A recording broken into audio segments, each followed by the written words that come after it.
The other people. If I'm him, I'm not letting that go. No. I mean, he's obviously wildly successful, but he's defined that. That would be like someone trying to play Indiana Jones. Yep. Yeah. Like Tom Selleck. Who could have been Indiana who, Jones. who had it until Magnum PI. Right. No, what do you? I'm sure he's fine with it now, but at the time, you know that he couldn't have been fine with that. Yeah, afterward, yeah. Well, I don't think that was his decision. I think that was CBS. Basically. CBS. Saying, no, you're not doing They that. wouldn't let him do both, No. would they? Yep. No.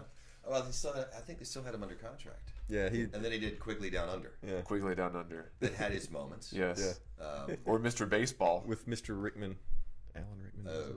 The best. That's one. Alan Rickman. Alan Rickman. No one. No. Will never hear that again. No. Unless, of course, someone impersonates him. But Yes. yeah, Alan Rickman was. That was a strange moment in my life. I was at the Drama Desk Awards, I believe, in 99, 2000 or so. I had gone up to see Patrick, and in front of me was Alan Rickman sitting, and behind was Liam Neeson. Oh wow.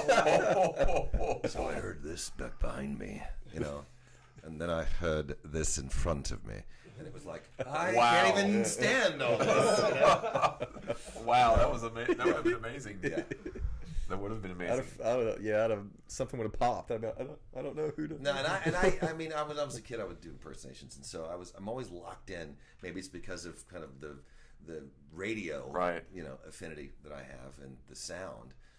But I was always locked into sounds. I always they imprinted in my head. Now, if you were to do a radio show this day and age, what type of show would you pitch? Paul, you can do any show that you want to do.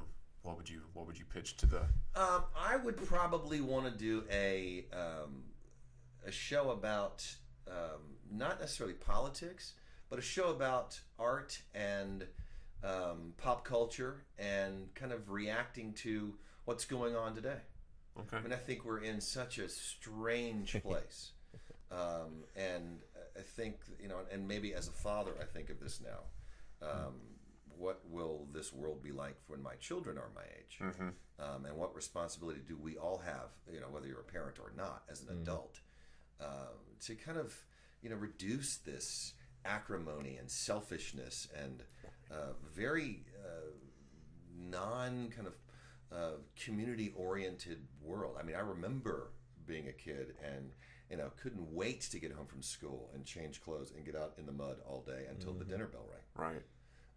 With unlocked doors. It sounds so kind of naive, and you think about just all this, and we've always had it. We've always had problems. We've always had bad people, and maybe part of it is this addiction to kind of social media that has a wonderful value, but can really maybe change people to be thinking life is about them. Right.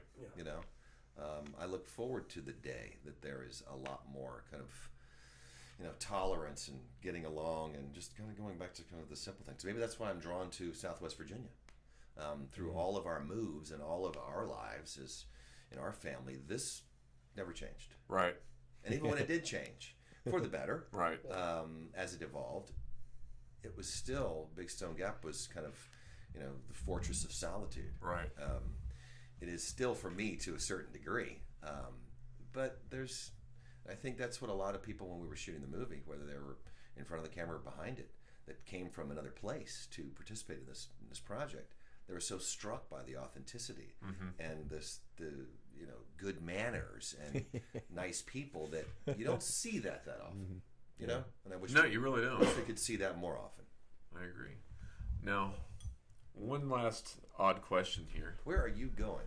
I'm going to use the restroom. Okay. What are you going to use it for? Don't answer. Coffee. So you're offered a children's TV show called Uncle Paul's Fantastic Voyage. Oh, wow.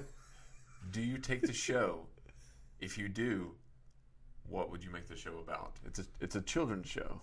Oh, Uncle Paul's Fantastic Voyage sounds like something I would love to do. And I would make the show about teaching or helping children kind of get out of their kind of normal world, right? And take them to different places, even if it's just in a story. I used to have fun with my wonderful nieces and use malapropisms and explain things that seemed ostensibly very simple in a very difficult opposite way, just to see if they could follow and kind of get them to be thinking about what truth is, Right. and the difference between truth and fact, Yeah. and imagination. I would take the show, or want to use a show like that to kind of broaden imagination and get back to creative thinking. Right. Without We're the needing that. stimulus of the digital babysitters. Right. Yeah. So Yeah. That's what we were. So let's do that show. Yeah. I'm in. Yeah, we were talking about that. I was like, what if, they pitched you, it's Mr. Rogers' neighborhood, but it's Mr. Wilson's neighborhood, and you still do a lot of the same stuff. Like you go off to the land of make believe, and all the little things.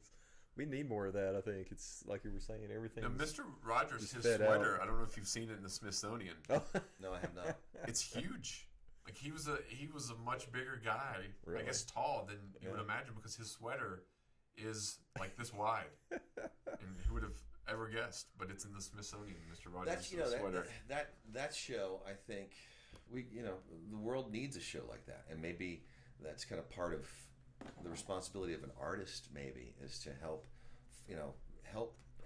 people kind of deal with their emotions and deal with their understandings and deal with respect and deal with not in a didactic kind of overt way, but use art, use imagination, use music Right. to kind of broaden those sensibilities and teach people that we're all in this together, Right. and we need to depend on each other, and how to process your anger. Again, kind of back to being a dad and seeing what an inadvertent post or the loss of language through texting emojis and LMAO. And I've often found even in movies where you see kind of a gratuitous sense of vulgarity. It's so, and there are places for it. Right. Don't get me Yeah. wrong. Maybe not the gratuitous version, but language is something that I think needs to be cherished. Yeah. What Adri brought with her novels, was at a time when reading was important. I think it's coming back, and it should. But language is getting lost. Right. The ability to communicate authentically is being lost. The voice of the Appalachians, the voice of the mountains, the voice of Southwest Virginia and Tennessee. I think I was reading some stat that, in not many decades, there will be one voice. You're not going to hear these colloquialisms. You're not going to hear, sounds, because we're one world community. So you're exposed to different things. Right. And I think it was Aristotle who said that mimesis is in everyone, the ability to kind of assimilate and process and kind of copy that. But we can't lose that authenticity. We can't lose who we each are. And I think language is a big part of that. Right. Oh yeah. That we're losing with this, Yep. Yep. Now, I'm not one to pick up the phone and chat all day long, Right. especially up here where you're losing cell phone sales. But still, I think it's important to kind of read and expose yourself to various forms, even if they're uncomfortable. I think so too. I prefer everything in person versus text, Yeah. but now if I do have to do something with the phone, I prefer text. I'm just like, I can't just sit there and bit on. I just like the in person. Plus, our service is Face to face. Yeah. It's a great tool to have to be able to do all these different things and communicate, but It has its there needs to places. be like a line. You know what I mean? Well, in the advertising business and in the kind of graphic communications business, the commercial version of it, I remember when Photoshop arrived, Oh man. and Photoshop, the kind of desktop layout of software, artists got lost Yeah. because that's a tool. When in my advertising business, I used to hand people a pencil. Just sketch it out, even stick figures. But give me a sense of where this is going to go. I want to see your layout real fast. And some could do it. Others didn't know which end of the pencil to hold. You know, and I think that like kind of the digital assets that we have now, it's important to use them as a tool, Right. and not as kind of the trade-off of what you're expressing. It's not the main. It's not the main course. It's the it's the little add-ons and little flavoring and all that. But people want to use it 100%. Yeah. Digital babysitters. Right. Very true. It's been a fun show. Thanks for having me. I'm glad Paul was able to be on the show. I've heard a lot about Paul through Shelley and Amos both. Hopefully it's all the good stuff, right? Well, how much more do I owe you? Well, we'll do another version of the show later. There you go. The European version. Yes. Amos, do you have anything to plug? Anything? No. No, not really. I thought about that question. I'm going to ask Paul real quick before we end the Okay. show. Yeah. You had asked me this question. I just want to see his reaction. Okay. What is your favorite toe? My right big toe. Amazing. What I said? I said mine was my left, and then I said potato. Yeah, I used, and maybe because I'm used to doing a lot of high kicks on stage, that I need that. That's my plant foot, Right. You know. Before I go to my left, and that one goes up. Right. So. Jeremiah, anything? The caterer Yeah, and the bottle opener. You've been the bottle opener lately. Yeah, that's my new gig. You've opened for bottles. Yes, And water my new bottles. gig is opening. Hey man, can you open this? Or some kind of medication. Hey, I Yes. can't get this lid off. Come here. I'm getting good at it. You lose though. I can- 40% of your strength with Vice no, grips. With, no, Yes. with no pinky. I'm getting where I can do it with one hand now, and just to rub it in on him. I'm like, look, I'm doing it with one hand. There you go. Paul, do you have anything you want to promote or plug? No. You go to Wilson Media TV to learn more about WilsonMedia.tv. You can see a little bit of our work in the advertising, PR, communications world. ByTheGraceOfBob.com if you want to see that movie, and you should. It's a very more than a minute 27. Right. Yes. Yeah, I want to watch more than a minute 27 of this. I fall into that category too. But I did watch the trailer last. And Big Stone Gap. If you haven't seen Big Stone Gap, you should see Big Stone That's Gap. on streaming on Netflix, I think. It Man, is, we yes. live it, man. We don't need to watch that. Man. I go there. I go in there almost every day. I drive to Big Stone and run every other day actually. So also, in addition to those, go out to the Other People Show on YouTube. You can go to SoundCloud and check out the Other People Radio Show. There's actually an episode uploading.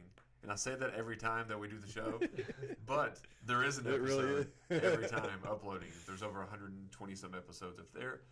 Also, if you need if you want to change in your haircut, anything like that, go to Changes Hair Salon in Norton, Virginia. Is that where you go, Jeremiah? Is that where you got yours done? No, I went to. Oh, you were supposed to say this yeah. time. Don't even cars. This try to get time, their haircut I done? had to hurry because I was going on a trip. Usually, Usually you go. yeah. to See, that's why I was. Yeah, Okay. didn't let me finish. Okay. Sorry. Didn't the car just go through that place? Was that? No, that was What? Nice Clips or something. Oh, okay. Yeah. Right there. the at place They Walmart. made a drive-through? Yeah.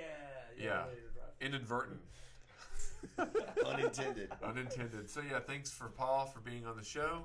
Safe travels. You're going back this weekend to Yep. Florida. Yep. Do a little work around the house and then Back to the home. humidity. Back to the- Oh man. Ugh. Although it's heading into the nicest time of year. Okay. So the fall is The fall and winter is when you want to be Yeah. there. What's the winter temperatures? What would be the low? Oh, maybe 50, 49, 48. It's gotten cooler, but Okay. it doesn't last long. Not last long. Yeah. That would be amazing. That would be amazing to have that. Thanks everyone for tuning in. There's a shot of my pinky for people that haven't seen yet. Oh, it's And, wonderful. Eli Roth movie. It is. You should see I'll show you the before picture. This is hopefully not the after for good, but you've seen it on Yeah. Facebook. Yep. So guys, girls, thanks for checking us out. Bye bye.